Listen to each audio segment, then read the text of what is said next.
Welcome to Dental All-Stars. I'm Alex Nottingham, founder and CEO of All-Star Dental Academy. And with me is Dr. Cody Calderwood, a Utah dentist, Titanium Mastermind member at All-Star Dental Academy, and the former Utah Dental Association president. And we are talking about Outlive, strategies to maximize health and longevity. Please welcome Dr. Cody Calderwood. Thanks for having me, Alex. Well, great to have you. Always a pleasure. We can do a ton of podcasts. We can do a podcast just on happiness and joy. You are just a bundle of that. And you're even hearing your miraculous story of your life. We'll do that another time because that'll take us off topic, and it's a great story. So follow-up podcast. So just to kind of preface what we're going to talk about, and we're talking about Outlive. A lot of this is based on the work of Dr. Peter Attia. And Attia. Correct? Attia, thank you. I follow him on social media, Attia. And I remember in our last mastermind meeting, you did a presentation on that. And I'm like, okay, that was nice. And then I'm eating a bunch of crap and whatever. And then my son gave me a nice New Year's present, COVID. And so I had nothing to do because I'm quarantining and feeling not so bueno. And so I listened to an 8-hour audiobook of him or whatever it was. And I'm like, wow, this is amazing stuff. Because I think I heard from somebody else. And I go, wait a second. Didn't Cody do a whole presentation about this stuff? And then I text you. I'm like, Cody, I don't feel well, but I'm listening to this guy. Is this what you did on? I was like, yes, that's what I was talking about. That's my powers of observation. So I wanted to wrangle you in to talk a little bit about this because you're living it. I mean, not just talk. So tell me a little bit about your journey with this and some key insights from the book and how you're applying to your life. Okay. So just like the 30,000-foot view, I'm a huge fan of health and wellness, whether it's emotional, spiritual, physical. I like being happy and healthy and well. And I love reading, learning, and trying to implement ways to improve. And in terms of physical wellness, it's I've always been a very active person. Most of my hobbies are outside. I love to mountain bike, hike, snow ski, water ski, and you would struggle to do those activities if you're not physically healthy and well. So it's been probably one of my main motivations in the physical area, not so much so that I can, have that awesome beach body, but more of a functionality. So I love to read it, and my older brother does too, and we share notes, we chime in with each other, and he's always said that he loves to find stuff that cuts through the bro science, that he wants to get down to the actual nitty gritty and the good science. So he's the one that actually first discovered Peter Attia and turned me on to him, and was like, hey, you need to start checking this stuff out. And we would actually share notes when we were reading his book and going through some of his podcasts. And what I loved the most about Peter Attia's stuff is that it's real. It's real world stuff. It's not just this theory. I'm sure you've found in your fitness journey as well. You can find a lot of garbage out there. You can find a lot of people that just throw things against the wall and think it's going to stick. But this is actual scientific data that they back it up with. So I put it to use, and I honestly, so I'm 45 years old and I feel great. I actually mentioned to my wife that I physically feel the most fit and healthy I've ever felt since I was a senior in high school when I was a wrestler. And I love it. It's been really good. So that's why when we got together as a mastermind group for the Titanium group, I wanted to share this because it has been working for me, and it's something I feel like has been successful in my life. Tell me about some of the principles of the book that you are applying to your life. Oh man, a lot of them. I'd say it's a little bit of everything. So I love his approach. It's his balanced approach, I guess is the way I'm going to say it. He says that it's important to build strength, that you have to build that muscle mass and you have to build strength, which we can get into in a little bit. But he also talks about the importance of cardio and having that healthy VO2 max and the respiratory health.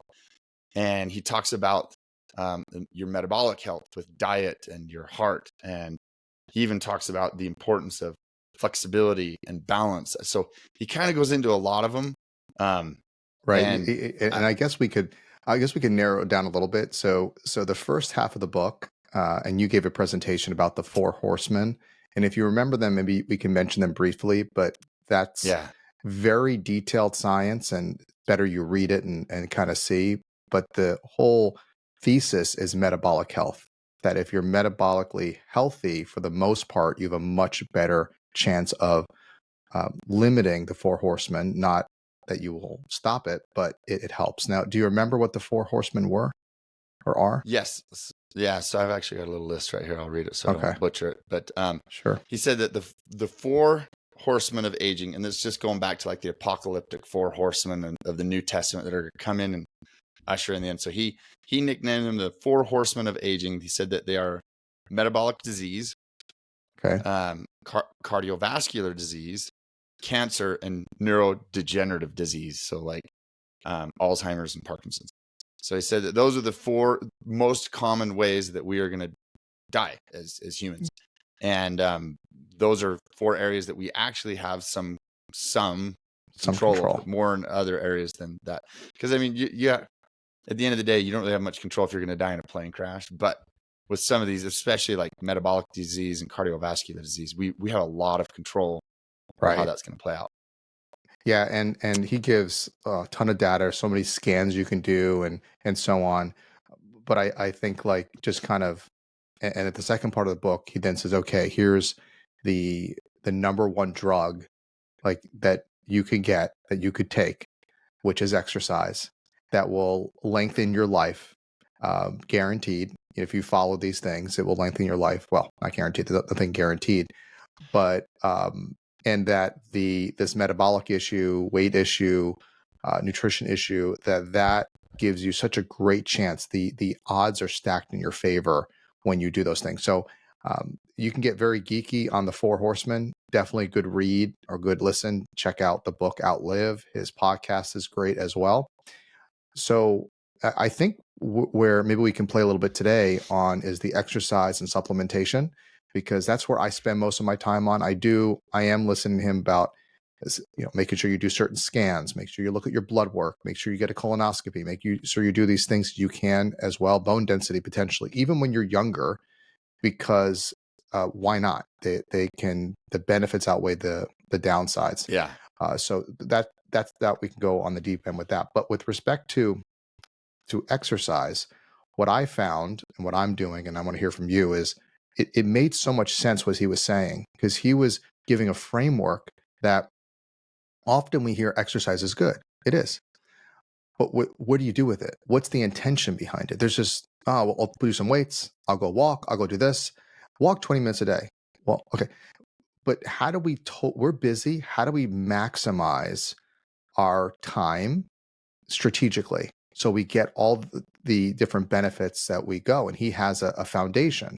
So there's balance and stability, there's strength, there's cardio, and VO2 max. Those are the four, correct? Correct. And Okay. and I love how you said it's like, to what end, so like, talk about strength training. Some people, they lift weights just so that they can get big muscles and look awesome, like I said, the beach body. But his philosophy and approach is one that just really resonated with me. And if you're okay with it, I'd like to just read an excerpt from his book that he said. Yes. He says, think of strength training as a form of retirement saving. Just as we want to retire with enough money saved up to sustain us for the rest of our lives, we want to reach older age with enough of a reserve of muscle and bone density to protect us from injury and allow us to continue to pursue the activities that we enjoy. It is much better to save and invest and plan ahead, letting your wealth build gradually over decades, than to scramble to try to scrape together an individual retirement account in your late 50s and hope and pray the stock market gods help you out. Like investing, strength training is also cumulative. Its benefits compounding. The more of a reserve you build up early on, the better off you will be over the long term. And I love that, because as I said, my main goal is functional. I want to be able to still ski and bike and do these things when I'm in my 70s. I'd love to be able to go out, on an elk hunt with my kids and my grandkids and hike around with them, and maybe even help pack out the elk, which takes a lot of strength. So the approach that he recommends is one of functionality. Let's look at long-term goals and build up that strength. So I started to take that approach, and instead of just sitting in the gym for an hour and a half doing a bunch of these lifts that don't do anything for you, I have, designed my own personal, I guess, weightlifting regimen that allows me to get the strength in, but also be quick. Cause I'm a busy man. I'm running my dental practice. I've got 6 kids. I'm volunteering with church, with the State Dental Association. So I'm a busy guy, and I don't have time to just fart around at the gym for long hours. Right. So you got to have intention. Yeah. I love the in my quote. approach. He says, you want to be training for old age. Yes. You want to be, and that just hit me. Training for old age. Like I was playing tennis for fun, running around, injuring myself, and doing different things, injuring myself, but being very like out of balance, falling, whatever it is, and just overdoing it on that. Now, very good tennis player, but how does that train me from old age? Like if I can't walk because I over a weekend warrior and I overdid it, we can overtrain and there's a problem and you injure yourself or you undertrain. And so if you got to think when you're right, when you're 70, 80, those years, what are the things that you really want to do? Yes, I like to hit the tennis ball. That's nice. Not necessarily compete in tournaments. I like to hold my grandkids. I like to travel and lift a suitcase, right? That's going to be a shoulder press. So that's the idea, is you want functional training, and there are side effects. You can enjoy basketball, tennis, whatever you're doing, hiking. You don't overdo, but you can enjoy these things. But your training, you have to think about your future self, that you don't sacrifice that, and you're making those investments, exactly what you said, like investing in the future, and they're compounding because you're building bone density, muscle mass, your ability to handle that. So I think that's just totally brilliant. So I've changed my routine in terms of making sure I'm addressing those 4 areas. So maybe we can go through those 4 areas, what that looks like, what you're doing, what I'm doing with respect to training for old age. Okay. So if you're okay, I'll just break down my weekly workout routine. Let's hear it. And let me know which aspect of it satisfies those parts of the program. So Mondays are my leg days. And on Mondays, I love, by the way, compound lifts when it comes to strength training. I forgot to mention that. Peter Attia talks about the benefits of compound lifts. It's where you're focused. A compound lift, I guess I should describe that, is a lift where you are actually engaging multiple muscles at the same time. So take a bench press, for example. When you're doing a bench press, you're engaging your pectoralis muscles, you're engaging your deltoids, triceps. So those are multiple muscles that you're engaging. When some guys go to the gym, for example, like, oh, I want to work my pecs, they will use some of the machines that they call the ISO exercises, where it isolates the muscles, like the pec deck. All you're doing with that one is just your pectoralis majors. Or sometimes when you're doing like the tricep extensions, that's just an ISO exercise. So, or bicep curl. Especially bicep curl. So for guys like you and me that are very busy, why not maximize your time by doing the compound exercise? So when I refer to compound exercises, it's exercises like squats, deadlifts, bench press, pull-ups, those kind of exercises where you are engaging multiple different muscles. Be careful with those compounds, especially deadlifts. Know what you're doing. Get the technique right. Otherwise, you can hurt yourself. Good form. Because number one, with all of this, you do not want to hurt yourself exercising, because that stops you from exercising. Yep. You take a big step back. So it's, if you've never lifted before, go get a personal coach, go get a trainer, and they can kind of teach you the technique, because it is critical to do it right. So back to my routine on Mondays, I do leg days. So I love to superset, because that also maximizes my time. Get your cardio going. You got it. So supersetting is basically, a lot of the statistics show that you will get the best results by having a 2-minute rest period between your exercises, because it allows your muscles to kind of recover enough, allows the energy to get back in your muscle cells and recuperate. So quick little example then. Mondays, I do squats, and I love the 5x5 routine. If anybody's looking for some lifting routines for compound exercises, just Google 5x5 routine. There's tons of research and data on it, and I have seen tremendous results, and a lot of friends and family members that have turned to me for help. That's where I start them with 5x5. It's pretty awesome. Once you get really good and advanced, you can cater it to yourself. So do my squats, and then in that 2-minute break, I will go do some tibialis raises. And then go back and squat. So that's where I do my 5 sets of squats. And then after squats, I will go do my calf raises, weighted calf raises. And I will also incorporate some sissy squats in it. And the reason why I do a lot of those, some people are like tibialis raises, calf raises, sissy squats. Why are you doing that?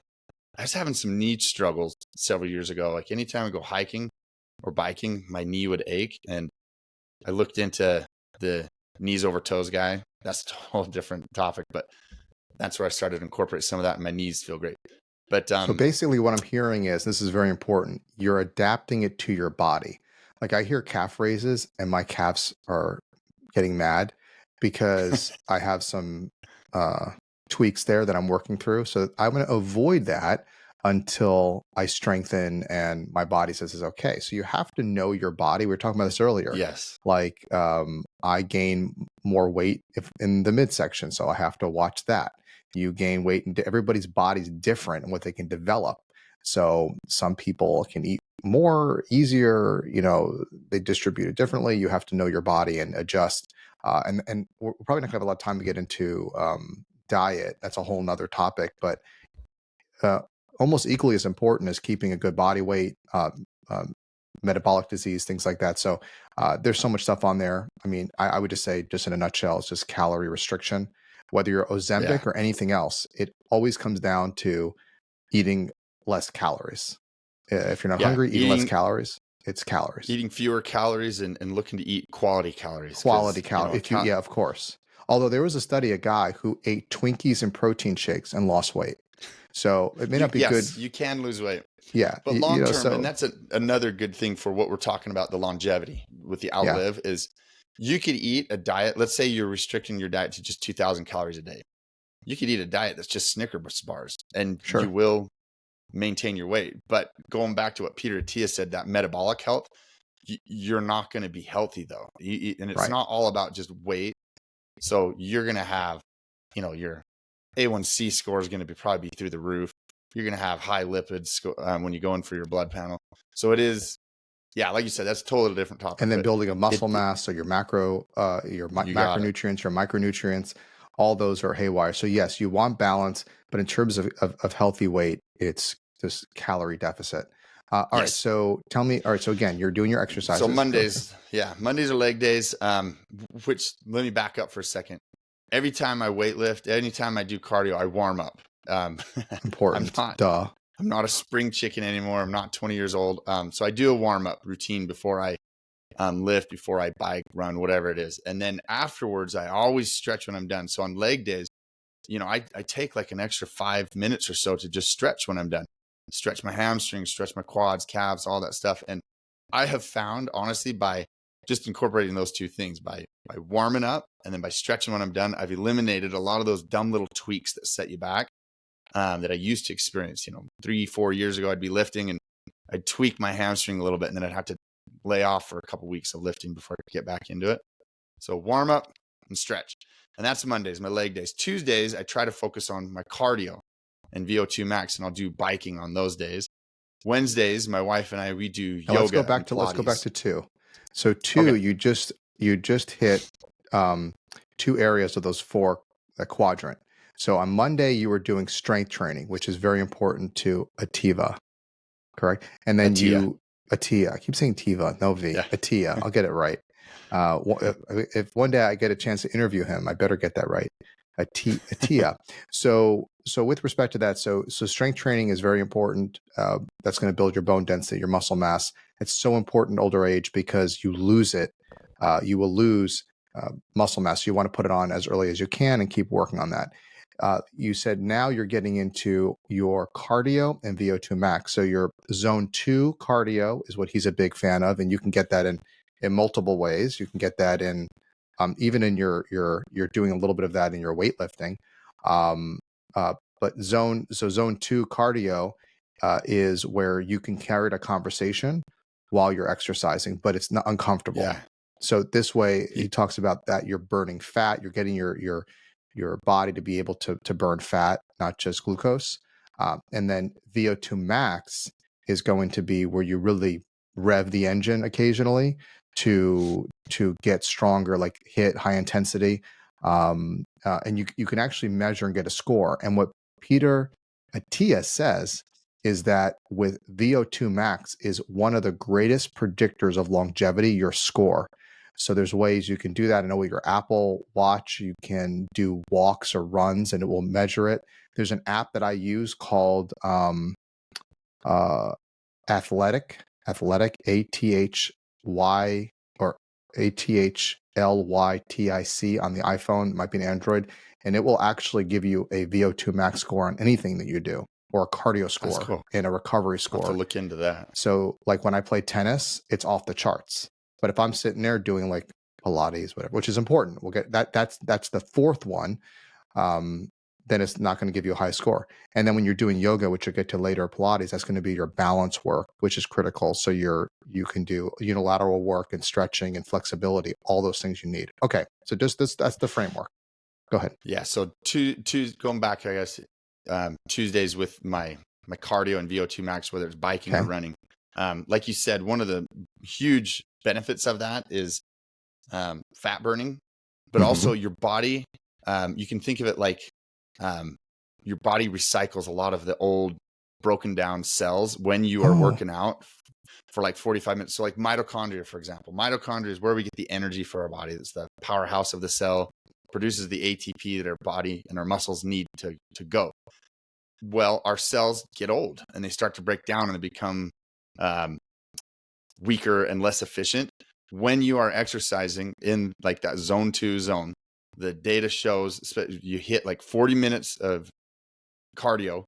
That's when your body starts turning to those old broken down mitochondria and starts to break them down to utilize the groundwork, the bricks, if you were brick and mortar, to then rebuild new, more efficient mitochondria. So it's yeah. And this is one of the things I love. I am not an expert on it. I have enough understanding as I read it to get it and be like, oh, that makes sense. Yeah, I get it. But trying to regurgitate that and teach it to people is difficult. But on the molecular level, it is fascinating. And that's one of the reasons, if anybody's into it. So dentists, this is one of the great things like my brother and I enjoy. As dentists, we went to dental school and we basically had the same training as physicians do in medical school. You go down to the molecular level, anatomy, physiology, biochemistry, all that stuff. So we have a background in it and it makes more sense. But I guess the short and skinny answer is the science is there to show that this stuff helps down to the very basic molecular level of the body. So that's why I try to incorporate cardio, even though I hate cardio. Yeah, it's not. But the whole point of all this is it's a formula. It's an intention. Mostly you hear, hey, do this to get ripped. Do this to lose weight. That's fine, but that's a temporary solution. He's saying, okay, so the weight thing, we talk about calorie deficit, and that's a whole other thing. With this, it's like you follow this formula, you're very efficient with your time, and you're checking off all these boxes for longevity, strength, and health. So there's intention, which is brilliant. I never thought of it that way. You're training for old age. You're training to be functionally fit. And then there is side effects. You will become more chiseled. You will look better, but that's the side effect. That isn't the main effect that you're looking to get. Yeah, when you change your focus from just trying to look, have that gorgeous beach body, and you changing your focus to have the longevity, the functionality, you're going to get the beach body's result along with the other health factors. You'll be sleeping better. You'll be thinking better. Just there's so many side benefits of it that are great. All right. So you told me about, I interrupted you on your quest. So where are we? We're on day what? 3 now, Wednesdays. So Yoga. Monday strength training, Tuesday cardio, VO2 max. Wednesday is the yoga and the Pilates. So my wife and I will do that just to work on our balance, our flexibility, because again, as you get older, you start to lose some of that flexibility. And then the balance, same thing. one of the quickest ways to die as an elderly person is a fall. You'll notice people fall, break a hip, and then shortly thereafter they will die. There's multiple reasons for that, but you think about it. If you have better balance, you don't have to worry about falling when you're going downstairs or walking up on a curb. And you gave the mastermind a gift in your presentation. Yes, I wish I had it right here, but some of the grip strengtheners. Yeah. That was kind of the strength training that Peter Tia said. Another one of the best indicators for longevity is grip strength. So there's lots of ways to strengthen your grip by doing pull-ups, by doing what they call like the suitcase carry or farmer carry with weights. Well, I found a little trick I'll tell you about my routine, which gives you balance and it gives you grip strength besides strength training in general. Continue your story. So we're Wednesday. Oh, okay. Wednesday. So then Thursday, I go back and hit strength training again with my lower legs. And the reason why I hit my legs more than any other part of my body is because my hobbies incorporate my legs. It makes sense. If I were really into kayaking or rowing and all that, I'd be hitting my upper body more, but my lower body with hiking, biking and all that, I need the leg strength. So Thursdays I hit leg strength again. Friday, I'm doing strength training on upper body, where I'm doing like the pull-ups, the bench presses and all that good strength training. And then Saturday is usually my play day where I will be out either hiking or biking, actually outside and incorporating. That's today. After this podcast, you're going to go do that. Yeah. So I love it. So that way I know every week I'm hitting those 4 areas that Peter recommends for the longevity. And I switch it up sometimes. Like I said, I adapt it to how I'm feeling. I'm listening to my body. I adapt it to my schedule, but I've had a pretty good streak of keeping it going for a while now. That's awesome. Yeah. So what I do is, and I'm trying to get my days down, but I'll do it like this. I try to get 2 of each at a time. So for example, I'll do strength training twice a week, and I'll start with the bike just to kind of get it going. And I'm moving very quickly. I'm doing compound, and then at the end I'll do isolation. But I'm moving very quickly. Like my exercise routine after 15 minutes on the bike will be like 15 minutes. I'm fast, but I'm getting a pump. I'm moving and my heart rate's going up. So I'm getting zone 2, maybe zone 3 during that. So I do that twice a week for strength. Then I will do, I may do some, if I have time, I'll do like a longer zone 2 on the bike. Bike's good for me. Easy on my calf and intense. And joints too. And joints, yep. And I was about to sell it, my bike. And then I read the book. I'm like, I'm going to make this bike work. It's great. And I have air conditioning in my garage. And then I also will do tennis when I can. It's now once a week. I like to do twice a week. Not necessarily competitive, but just more keeping it going. Hit, move. Because I can pump my heart rate into zone 5 for a good amount of time. So I'm getting some great VO2 max scores. And so I'm getting all the cross cardio and I'm getting VO2 max. And then I was doing Pilates for a while. You guys turned me on to Pilates. But I found a little gift when I was doing the Pilates program that I kind of got attached to now, which is TRX. And what I love about TRX, which is suspension training, is a lot of the podcast, a lot of the Pilates moves. Pilates is core, Pilates is glutes, Pilates is flexibility. I get a lot of that in a TRX program. And also I get the unilateral work, the balance, like on some of these, like having to be on one leg and squat and do these things with the suspension is like, whoa. I mean, and balance is so important, and the grip strength. My hands are burning, holding and lifting like an hour. I'm pulling on things. So I am getting additional strength benefit. I'm getting grip benefit. I'm getting balance benefit. So like you said, we're all busy. And I'm like, I have to go drive to a studio and then Pilates, and it's so slow. I'm getting no cardio. But it's a great yoga, and Pilates are phenomenal. I recommend it. If you can do one exercise, only one, I would do Pilates if I had to, or yoga. If you had to pick one, and strength, because you with Pilates, you will do some strength with the bands and things like that. But strength training, I mean, but the point is you're missing the strength training. But then you then have VO2 max and other things. But we're like kind of like trying to hack the system, Cody, you and I. Is like, how can I, in most efficient way with my time, get all these check off the boxes and get it? So for me, the stability and balance is that is TRX, and I'm getting the glutes and the abs. So I'm getting strength training, getting zone 2, I'm getting VO2 max, and I'm getting balance and strength and grip strength. Cool. I'll have to look into that TRX, but yeah, it really is the balance. So my wife and I, we've talked And by about the way, too. I drilled it into the ceiling, and I was working out the other day, and my wife is like, "I'm hearing you from upstairs. The ceiling is creaking. It's on a beam, so we'll see how strong. If I get really strong, I'm going to pull the whole house down." So I love it. I love it. So my wife and I were talking about just the need for balance, and we'll sit and observe different people with their exercise habits. And you get some people that all they do is strength training, which they're strong, they could pull a car. But you go back to what Peter Tia said, the metabolic health, the cardiovascular health, they're not getting that. So they've got a lot of health problems, and they're not going to be able to sustain that for a long time. You take, let's just do marathon runners. That's great. They've got amazing cardiovascular health, but their flexibility and their strength is not there. Or you take someone that does yoga all the time, and I'll look at some of these people that just do yoga. That's their only exercise. They're incredibly flexible, and it's phenomenal and impressive, but they don't have the strength to lift up like a suitcase, like you said. You ask, this lady that's a yoga instructor and has been doing yoga for years, hey, can you lift up this 40-pound suitcase for me? She's not going to be able to do it. So it is that balance so that you can have all aspects of your life that you can enjoy it going into old age. And I know a big popular topic lately has been like those blue zones. There's been the documentaries on Netflix on what helps people live to be 100. And it's interesting because if you go through it and watch it, a lot of the stuff that like Peter Tia shares is what those communities do in like, what was it, Okinawa, Japan, and Sicily, Italy. I don't remember those areas, but it's finding that balance of all of those activities.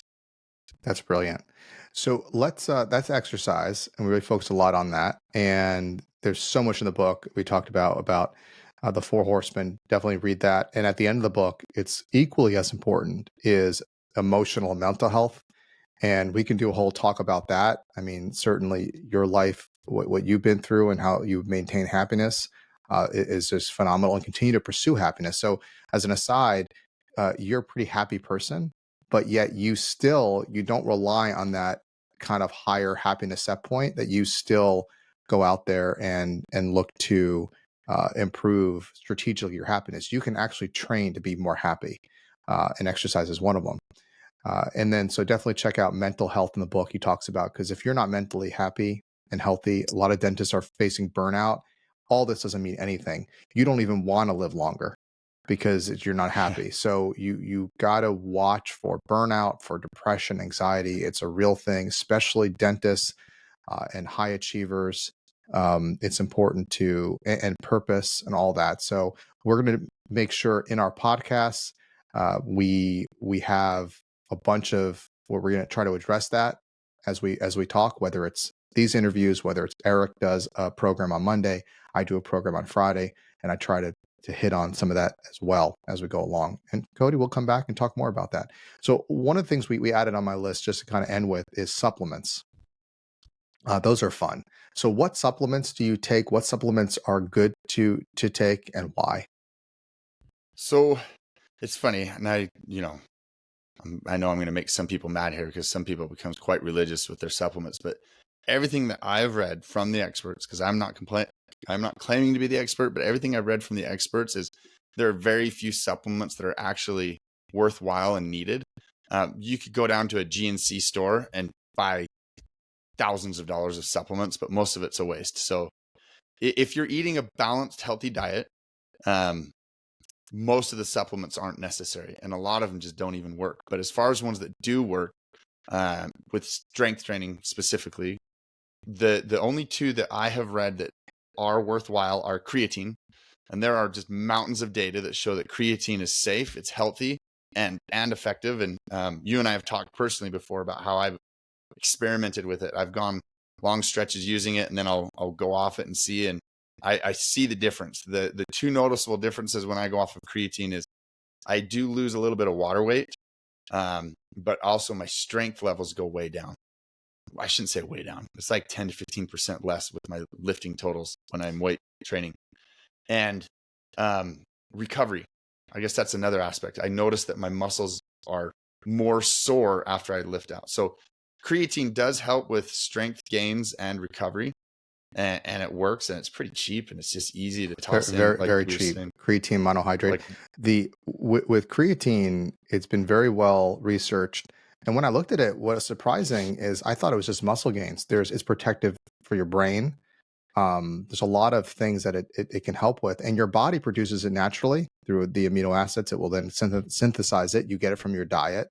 And there is some recent research that you can go very low in terms of your dosing. You don't have to take a huge amounts or even stack 20 grams or even 5 grams. Like even somewhere between 1 to 2 or to 3 grams can be sufficient depending on body size. So if you're yes. smaller, a 1 gram will be fine. So it's just a supplement with respect to that. So continue. So creatine's one. Yeah, I love creatine. Cheap, easy, effective. I mean, who doesn't like cheap, easy, and effective? So creatine's great. The other one that I do is beta alanine. It does help with recoveries. There is research out there that shows that it helps. I don't think it's nearly as effective as creatine in my own personal experiences, but it helps, and it's another one that's pretty cheap and easy to use. And then I know that there's a little bit of debate about some of the vitamins. I do take a daily vitamin that's got the zinc, magnesium, and vitamin D just to help with my immune system. Anecdotal evidence, sure, but I have found since I've been using it the last few years, I don't get sick as often, just a little cold, just that you get in the wintertime. It has definitely helped. Yeah, because your kids are older and they're not system. bringing crap from school to you. That's why. Yeah. My son brings me presents all the time, and no matter how many vitamins I take, I get it. I'm actually going to have scheduled in the future a specialist on supplements that will Nice. you're going to like to listen to, just for fun to hear like what the science is, why he recommends those vitamins. What else do you take? So that's it. That's it. That's In it. terms Oh of wow, supplements. you are really you're very minimalistic. So Peter Attia does recommend more. Doesn't mean you have to take it, but like for me, what I take is I do not take a multivitamin. There's a lot of crap you don't need in it. So I take one. What do I take? I take a B complex, but low. I don't want massive amounts of vitamin B, just enough to supplement. Right. So I take very low dosage, so I at least help. I take magnesium oxide. I also just Attia recommended a slower burn magnesium chloride. So you're getting different magnesiums, and then I'll take magnesium glycinate at night if I need it to sleep. But more magnesium is always good for the body. So he recommends those. I take fish oil, or I actually take it as algae oil.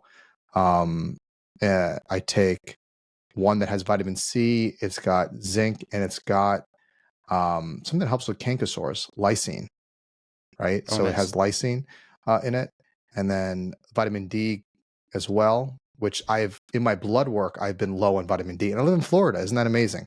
So I do take vitamin D with respect to that. I think, and then I've been adding creatine, which we've been talking about, and the water weight with respect to that. So and Peter does give a list of, and when I'm talking about some of those mirror what he recommends, but there's with supplements, like there are certain things like creatine you will notice something. A lot of these I don't notice a difference, and some of it you have to really look at the science and make a determination. Most of them, if you take them not at mega dosages, are not going to hurt you. Your body, it's just going to be expensive urine. But if it makes you feel good, the placebo effect, take it, fine.